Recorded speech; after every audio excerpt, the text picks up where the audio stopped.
What would you do if you stumbled across a dying horse in the middle of a blizzard with no one around, no help in sight, and your own life hanging by a thread? The snow had been falling for hours, silent, constant, heavy. It swallowed the forest, blanketed the trail, and reduced the sky to an indistinguishable sheet of gray. Eli Thompson adjusted the straps on his pack and pulled his scarf tighter across his face. Each breath he exhaled crystallized in the air and clung to his eyelashes, turning his world into one of fog and frost. He had been walking for miles, but the landscape offered no change, no sign of where he was or how far he had come. Alaska had not surprised him with its beauty. It was every bit as vast and fierce as he'd imagined. But what did surprise him was the way it made him feel not insignificant, but vulnerable, like something that could be broken if he wasn't careful. He had chosen this route through the Denali foothills because it was remote, lightly mapped, and rarely traveled in winter. He needed silent space, something to shake off the weight he'd been carrying for over a year. Eli was 24.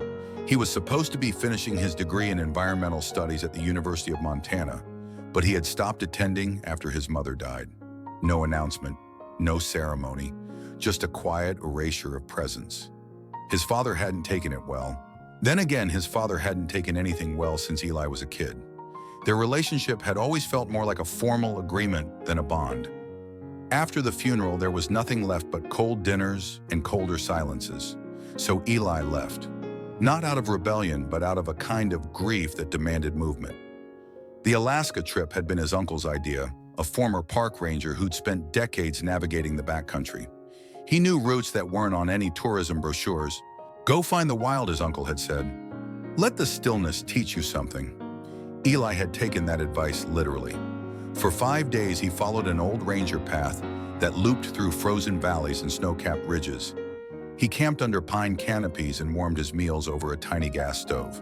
He wrote a few lines in his journal each night, mostly reflections on the landscape or the memory of his mother's laugh. There was a strange kind of peace in those early days, a peace born of silence, repetition, and the raw indifference of the wild. But on the 6th day, the storm rolled in. The forecast had warned of possible snow, but what came was not forecasted. It was unannounced, merciless, and immediate. The temperature dropped by 15 degrees in just 2 hours.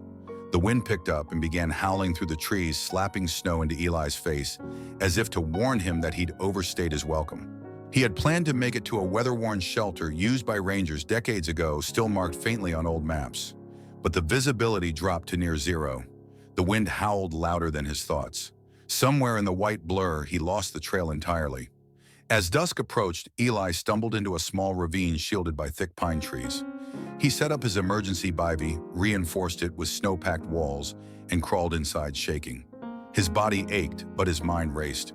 For the first time since the start of the trek, he felt unsure, not just of his direction, but of his purpose. What was he doing here? Why had he thought nature would give him answers? His breath clouded around him as the storm raged outside. He closed his eyes and tried to remember his mother's voice. He couldn't. Just the shape of it. Just the echo. The next morning, Eli awoke to silence. Heavy silence. Snow had piled high on the bivvy, pushing the walls inward. He shoved himself free, emerging into a world that had changed overnight. The trail was gone. The sky was a cold, colorless dome.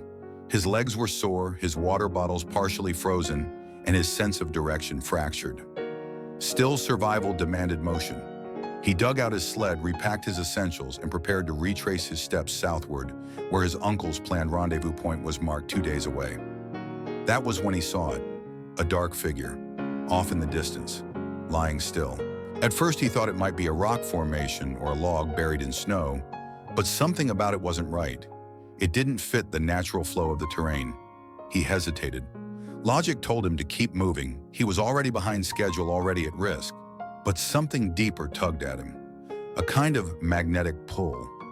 He stepped off his course and trudged toward the shape, each movement a struggle against thigh-deep snow. As he approached, the shape sharpened. It wasn't a log, it was an animal. His breath caught. A horse, lying on its side, still breathing barely. A Mustang, wild, unmistakably so. Its coat was streaked with ice and clumps of dried blood. One of its legs was twisted unnaturally. Its ribs rose and fell slowly, and its eyes were open. Eli dropped to his knees, inches away from the creature's head. The horse blinked. Not fast, not panicked, slowly, deliberately. There was no fear in its gaze, only exhaustion and something Eli couldn't name. A plea, maybe, or a surrender. He reached out, gently brushing snow off the horse's neck. The skin beneath was cold and stiff. The body trembled beneath his touch, a soft quake of life, refusing to quit. He'd never been this close to a wild horse before. Never seen one reduced to this, a noble animal laid low by nature. He sat beside it for a long time, silent, his own breath matching the shallow rhythm of the horse's chest. He couldn't explain what happened next. Maybe it was instinct. Maybe it was something else. But he reached into his pack, pulled out his emergency thermal blanket, and draped it over the horse's side. It wasn't enough, but it was something. He spoke softly, not knowing why. "Hey, you're okay. I'm here." The horse didn't respond. Didn't need to. Its eye closed slowly, then opened again. Not in fear, in trust. Eli realized his hands were shaking, not from the cold, but from something deeper. This horse didn't know him, didn't owe him, but it was trusting him anyway. It was still fighting, and suddenly the thought of walking away felt unbearable. He looked around. There was no way he could lift the horse, no way to leave it here and return later. If he wanted to save it, if that was even possible, it would have to be now. "I'm going to call you Spirit," he said, half laughing at himself, half serious, "because you haven't given up yet." As he sat beside the injured Mustang, frost creeping into his boots, his fingers numb, Eli felt something settle in his chest. Not comfort, not certainty, but conviction. He hadn't come to Alaska to save anything, but maybe saving Spirit was how he'd learn to save himself. Eli crouched in the snow beside the broken body of the Mustang he had just named Spirit. The wind swept down from the trees in sharp gusts, carrying with it needles of ice and the muffled groan of a forest buried beneath winter's weight. But here in this clearing, where man and beast had come face to face, time had stilled. There was no more trail, no more storm, no more plan, only two lives converging in the cold silence of survival. Spirit's sides rose and fell with labored rhythm, each breath shallow and slow. His flanks quivered, not in panic, but from the kind of exhaustion that lives deep in the bones.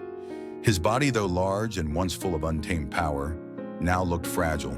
His ribs stretched tight beneath matted fur legs, limp beneath him, one bent at a sickening angle. The thermal blanket Eli had wrapped around him barely covered his bulk, but Spirit didn't resist it. He hadn't tried to flee, hadn't flinched, hadn't even turned his head when Eli first approached. He had looked instead into Eli's eyes and held his gaze. That stare haunted Eli now. It wasn't desperate in the way animals panic when cornered. It wasn't pleading in the way humans beg when they've given up. It was something steadier, something quieter, a kind of presence that refused to vanish no matter how much pain it bore. There was resignation in that gaze, yes, but not surrender.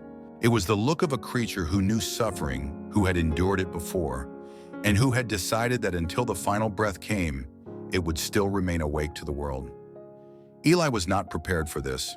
He had come to Alaska to get away from people, from expectations, from grief. He had planned for solitude, not responsibility, and certainly not for the life of another creature to be laid into his hands. He could have turned away. No one would have known. The snow would have covered the body eventually and the world would have moved on. But Eli wouldn't. Not in his own mind, not in the part of him that had been broken open by loss and was now tender to anything that looked like suffering.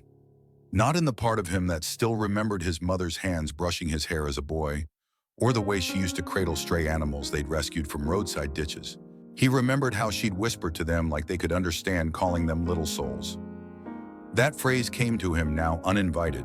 Spirit was a soul, a tired, aching, bleeding one, but still breathing. Eli moved carefully, mindful not to startle him, and removed his backpack. From it, he pulled a small emergency kit, a cheap tin box that had seemed like over-preparation when he packed it. He opened it with trembling fingers. Inside were antiseptic wipes, gauze rolls, a small bottle of iodine, and 2 syringes of equine painkiller his uncle had insisted he carry just in case. Eli had never imagined the case would come, but here it was. He didn't know how deep the leg wound was, but the blood had slowed. That was either good or bad, he didn't know which. He knew enough not to move Spirit unless absolutely necessary. But he also knew that if they stayed here exposed with nightfall coming, neither of them would make it. The Ranger cabin. It was the only chance. It lay somewhere east 4 or 5 miles by his last GPS reading. It was off-trail, old, and possibly collapsed. But his uncle had said the roof was still standing last year, and there had been an old stove inside. If he could get Spirit there, they might survive the night. The problem was not where to go, it was how to get there. Eli studied Spirit's body. The sled he'd used to carry his supplies wasn't big enough, wasn't meant for this weight. But with the gear unloaded and a harness fashioned from his climbing rope, it might work just barely. And he couldn't wait. The sun, though, hidden behind the storm clouds, was already lowering, and with it, the temperature would drop to life-threatening levels. He leaned over Spirit and whispered, "I know this hurts. I don't know if you'll forgive me, but I can't leave you here." Spirit didn't react except to exhale long and ragged, his eye flickering shut and open again. It took Eli nearly an hour to rig the sled. He used his tent poles to reinforce the frame and his sleeping pad to cushion the base. He laid the second thermal blanket over the sled, then returned to Spirit kneeling again. He cleaned the wound as gently as he could, apologizing out loud with every motion. Spirit winced but didn't kick. That more than anything unnerved Eli. He knew from his uncle's stories that a healthy wild horse would never allow this kind of proximity, especially not to its injured leg. The painkiller worked slowly. Spirit's tremors eased. Eli looped the rope around his chest under his forelimbs and secured him to the sled. Lifting him was impossible, so he rolled Spirit gently, inch by inch, coaxing him onto the makeshift transport. Spirit groaned. Eli bit his lip to keep from crying. When it was done, he stood back, breathless, aching. Spirit lay still, but his eye found Eli's again, and this time, just for a heartbeat, it blinked with something like acknowledgement or gratitude. Eli couldn't be sure, but he chose to believe it. Then came the pull. The first steps were the hardest. The sled sank into the snow. Every inch forward felt like dragging a mountain. The rope dug into Eli's shoulders, his legs protested, and the cold wind clawed at his face. But he didn't stop. He kept his eyes on the eastern tree line, remembering what his uncle had said. "Keep the sun to your back, and the old trail will follow you." Eli had never known how much strength he had in him until then. Not physical strength. That burned out within the first mile. What kept him moving was something deeper, something almost primal. It was the look in Spirit's eyes. It was the weight of this fragile life depending on him. It was the promise he had made whispered into the snow. He spoke to Spirit as they moved, told him stories, jokes, memories. It didn't matter if the horse understood. The sound of his own voice kept him from giving in to despair. The snowfall thickened. The trees blurred. At one point, Eli tripped and fell face first into the snow. He didn't get up right away. He lay there, body screaming, the sled motionless behind him. The cold crept through his jacket down to his ribs. He thought of stopping, just resting, just closing his eyes. Then Spirit let out a small broken sound. Not a whinny, not a cry, just a breath, a weary, aching sound. And Eli remembered that the horse was still trying, still breathing. He pushed himself to his knees, then stood. "I'm with you," he said aloud. "We go together." By the time the sun disappeared, the ranger cabin was still nowhere in sight. But Eli kept moving. The rope cut deeper into his skin. His hands were numb. His lips bled, but he didn't stop. And through it all, Spirit remained silent but present. The sled creaked. The wind howled. The snow piled.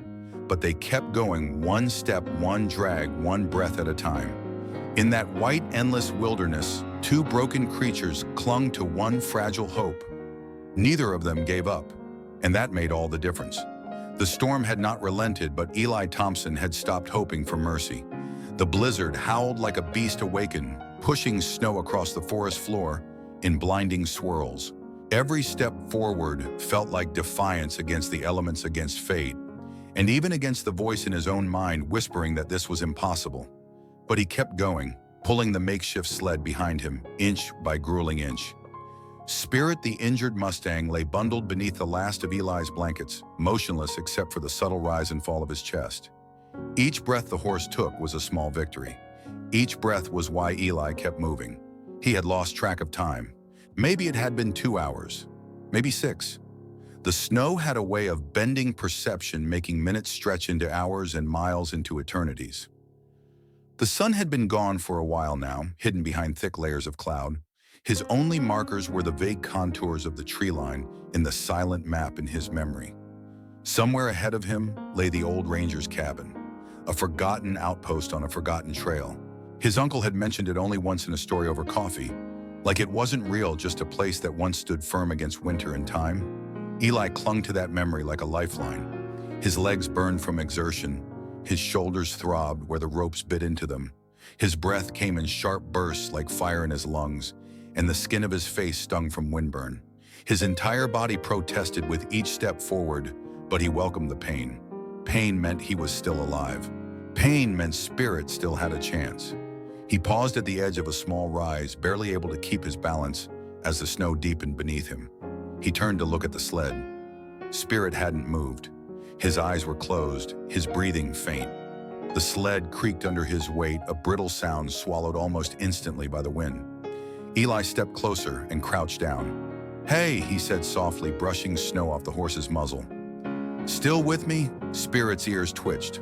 Barely, but they twitched. That was enough. He closed his eyes for a moment, letting his gloved hand rest against Spirit's forehead. The connection between them felt strangely solid, like something ancient. Eli didn't believe in omens or signs, not really, but he believed in this moment, in the way their lives had collided out here, in the brutal silence of the wild. He believed it meant something, that this horse had lived long enough to be found, that he hadn't run, hadn't died quietly in the snow, but had locked eyes with a stranger and asked without words not to be left behind. Eli stood again and adjusted the rope across his chest. The sled resisted him as he pulled, and the harness dug into his collarbone, but he gritted his teeth and leaned into the strain. He moved like someone with a singular purpose, as though each step forward was the only thing tethering him to life. Somewhere in the storm, time blurred again. The landscape became a series of indistinct shapes. Trees bowed under snow ridgelines lost in fog, the occasional flash of black rock. His body fell into rhythm, bend, pull, step, repeat. He didn't stop thinking. He couldn't. The silence was too dangerous, too inviting. He spoke aloud to Spirit, though he wasn't sure if the horse could hear him anymore. "You remind me of a mare I saw when I was 8, he said, voice cracking from the cold. "My mom took me to this wild horse sanctuary in Idaho. There was this one mare, they called her Rain. She was missing part of one ear and had this scar across her eye, but she was the calmest one there. You could tell she'd seen some things." He pulled again. "I remember watching her and thinking, she wasn't afraid of anything, not because nothing scared her, but because she'd already been afraid and survived it." The rope slipped on a patch of ice and Eli fell to one knee. Pain shot up his leg and he grunted, pressing his palms into the snow. For a moment he stayed there gasping. The cold seeped through his pants, numbing his skin. He wanted to cry, but tears would freeze before they could fall, and besides, he wasn't sure he had the energy. "I get it now," he whispered. "That's what she looked like. Like you." He stood again. The next hill was steeper than it appeared. Halfway up, the sled caught on a buried branch. Eli turned, trying to loosen it, and slipped. He landed hard, snow pouring down the back of his jacket. When he pushed himself up, he saw Spirit's head turn slightly toward him. The movement was minimal, a flick of the eye, but it was there. That look, the same one as before. Exhausted, hollow, but still present, still trying. And something in Eli cracked open. It wasn't fair. None of this was fair. This horse had no reason to still be fighting. No promise of warmth or rest. No guarantee of safety. Just pain and cold. And the faint shape of a stranger dragging him through a frozen world. And still he fought. Eli leaned forward, pressing his forehead to Spirit's. His voice was hoarse when he said, "You don't even know me, but you're still holding on. That means I don't get to stop either." He tightened the rope and pulled. The forest around them began to change. The trees were spaced farther apart, and the snow felt firmer beneath his boots. The wind shifted directions, calmer for a moment, and he thought maybe they were getting closer. He checked the GPS, barely able to read the screen through the ice. If he was right, the cabin should be within half a mile. He didn't let himself believe it fully. Not yet. He had learned that hope could be a fragile thing, but he let the possibility warm him just a little, like a fire not yet lit. The next hour passed in painful silence. Every muscle in Eli's body screamed. His legs buckled more than once, and he found himself muttering things he couldn't remember seconds later. Spirit didn't move, but his breath, though slow, remained steady. And then through the fog of snow and fatigue, Eli saw it. A silhouette, rectangular, sharp-edged, man-made. The cabin. He blinked, unsure if he was hallucinating. He staggered forward, the sled bumping behind him, and the shape grew clearer. Wooden walls half buried under snow. A slanted roof. The outline of a door. A cry, something between a sob and a laugh, escaped him. He dragged the sled, the final stretch adrenaline replacing exhaustion, for just long enough to get them to the door. It stuck frozen shut, but he threw his shoulder into it, and it gave way. The air inside was stale but stiller, less biting than outside. He returned to the sled, unfastened the ropes with shaking fingers, and pulled Spirit toward the doorway. It took every last ounce of strength, but somehow the horse fit barely. Eli guided the sled inside and shut the door against the storm. Then he collapsed. The floor was hard, but it didn't matter. He lay beside the horse, their breath rising together in slow, uneven patterns. They had made it. Not home, not to safety yet, but to a place where survival was once again possible. He reached out and touched Spirit's side. The horse flinched but stayed still. "Rest now," Eli whispered. "You did good." He didn't know if they would both make it through the night. He didn't know if the cabin would be enough or if help would come. But for now they were here, and for now that was enough. Morning came without sunlight. The sky outside the cabin remained a thick, featureless gray, but the wind had settled and the snow had finally stopped its furious descent. Inside the ranger outpost was dark and cold, the air heavy with the musty scent of wood long untouched. Yet for Eli Thompson, waking up on the splintered wooden floor, with a throbbing in every muscle of his body and frost clinging to his boots, it felt like a sanctuary. He shifted slowly, muscles groaning, and turned toward Spirit. The horse still lay motionless, his breathing slow and shallow, but there was something in the shape of his body, a tension that hadn't been there the night before. Eli moved closer, placed his hand gently on the Mustang's shoulder, and felt its warmth. Faint, fragile, but present. The fire he had built before collapsing had burned low in the small wood stove, but it had done its job. It had held back the cold.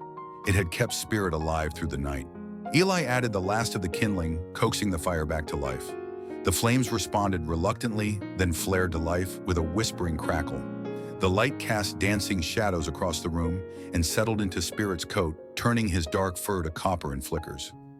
Eli watched the horse's chest rise and fall. Every breath was still a struggle, but it was there, steady, now anchored. He poured the last of his melted snow into a metal pan and added a few oats from the bag he'd found in the supply corner of the cabin. He stirred them gently, then sat beside Spirit, cupping the pan close to the horse's mouth. Spirit didn't move at first. Then with an almost imperceptible shift, he tilted his head. His lips trembled, and then finally he ate. It was clumsy, weak, but it was undeniable. Spirit was eating. Eli felt a lump rise in his throat, uncontainable and sudden. This was life in motion, choosing to continue. "You're still fighting," he whispered. "Good." The hours passed quietly. Eli spent them cleaning Spirit's wound, checking his vitals as best he could, and rationing the meager supplies they had. He found an old first aid manual tucked behind a crate and used it to guide his care. He improvised bandages, mixed warm compresses, and talked softly while he worked. It didn't matter what he said. Sometimes it was stories from childhood. Sometimes it was dreams for a future he hadn't dared imagine before this journey. Sometimes it was silence, the kind that allowed both souls in the room to just be. By nightfall, Spirit had lifted his head on his own. Not high, not long, but it stayed there. His ears perked when Eli spoke, and once when the wind outside howled against the walls, the horse turned toward it, nostrils flaring. It was instinct, Eli knew. The muscle memory of survival. Spirit hadn't given up, and neither had he. That night, Eli didn't sleep on the floor. He sat beside Spirit, wrapped in every layer. He had eyes fixed on the stove's glow. The flames became more than heat. They became memory. In them, he saw his mother sitting at the edge of his bed with a candle after a childhood nightmare. He saw her in the kitchen brushing snow off her shoulders as she entered from the cold, saying, "We made it through another one." He had never really let himself miss her, not fully, not until now. In the flickering quiet of that cabin, Eli let himself grieve. Not loudly, not all at once. Just one slow tear sliding down a frost-chapped cheek, and then another. He missed her. He missed the way she understood things without him having to explain. He missed being seen. Strangely, beside Spirit, he felt that again. The companionship had grown from necessity, but it had become something else. Something that transcended species or survival. It was trust, pure and earned. The third day brought clearer skies. A pale blue cracked through the clouds and shafts of soft light streamed through the broken window pane. Eli stepped outside, briefly squinting against the snowblind world. It looked untouched, as if no journey had been made across it, no pain endured. But behind him in that tiny wooden refuge, a miracle had taken place.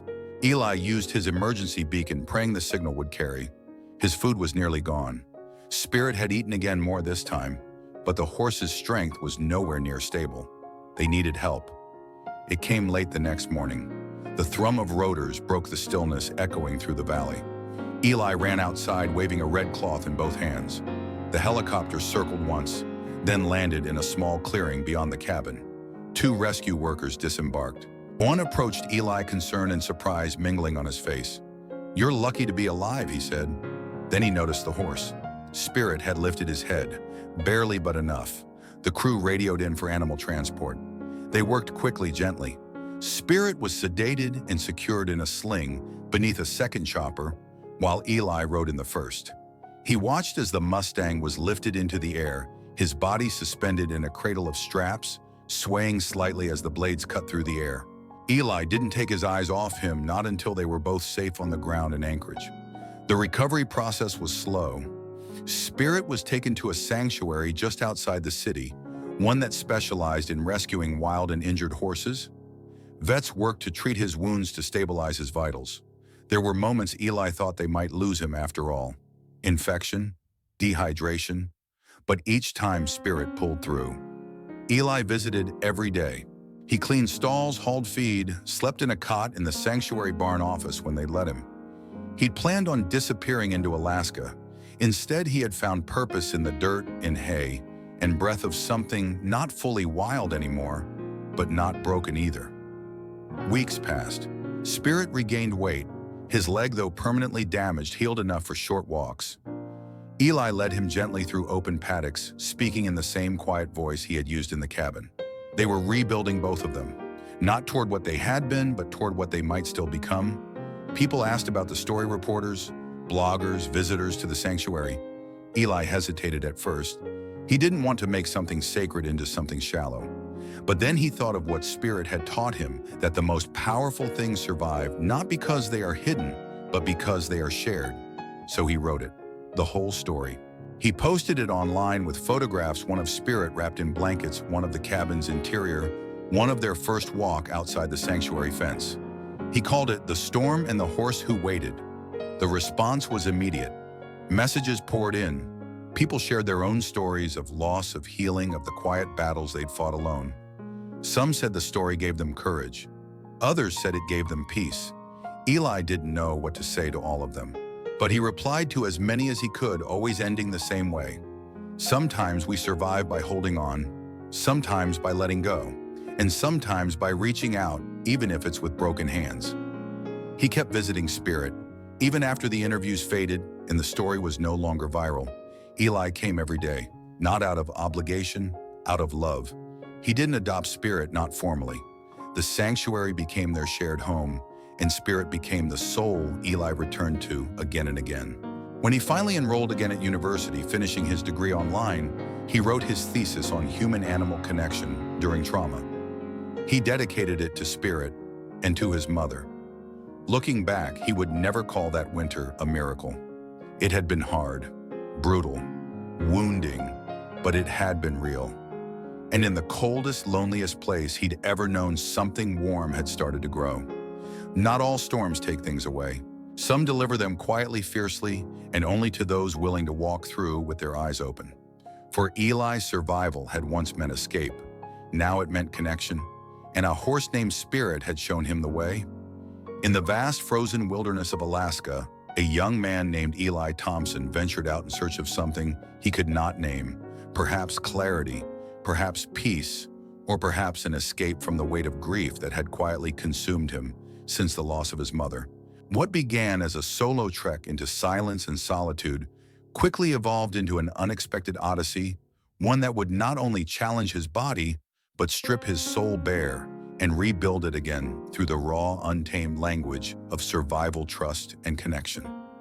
Eli's journey began with a desire to get lost, to disappear into a landscape so overwhelming that it would absorb all the pain he couldn't carry anymore. He sought the emptiness of snow-covered trails and windswept valleys to match the emptiness inside of him. He didn't expect company. He didn't want it. But the wilderness had a different plan. When he came across the near-lifeless body of a wild Mustang lying in the snow, something shifted. Spirit, as he would come to call the injured horse, was not just a creature on the verge of death. He was a mirror, a reflection of Eli's own brokenness, his own exhaustion, and his unspoken cry for rescue. Spirit didn't speak, didn't plead, didn't ask, but he looked. He looked at Eli with the kind of quiet insistence that demanded to be seen, to be cared for, to be fought for. In that single moment, Eli made a choice that would redefine everything that followed. He wouldn't walk away. What followed was nothing short of a battle between life and death. Not only for Spirit, but for Eli too. The decision to save the horse required more than physical strength. It required vulnerability, compassion, the willingness to open his own heart when it would have been easier to remain guarded. Together they trudged through snow deeper than memory, through winds that sought to silence even the strongest of wills. And through it all, they endured not because of heroic bravado, but because of shared presence, because they had each other. The cabin in the woods was more than shelter, it became sacred ground. Within those weathered wooden walls, something remarkable unfolded. Eli began to feel again. He began to grieve, to remember, to speak words aloud that had long been buried under the weight of unexpressed sorrow. Spirit, though weak and unable to respond, listened. His breath became the rhythm of recovery. His survival became a lifeline that pulled Eli back into himself. Their bond, forged not in comfort, but in shared suffering, became a quiet triumph against everything that tried to erase them. When help finally arrived and Spirit was taken to safety, Eli didn't return to the life he had before. He couldn't. Something in him had been reshaped by those days and nights in the storm, by the fight to keep something other than himself alive. He chose to stay close, volunteering at the sanctuary where Spirit healed.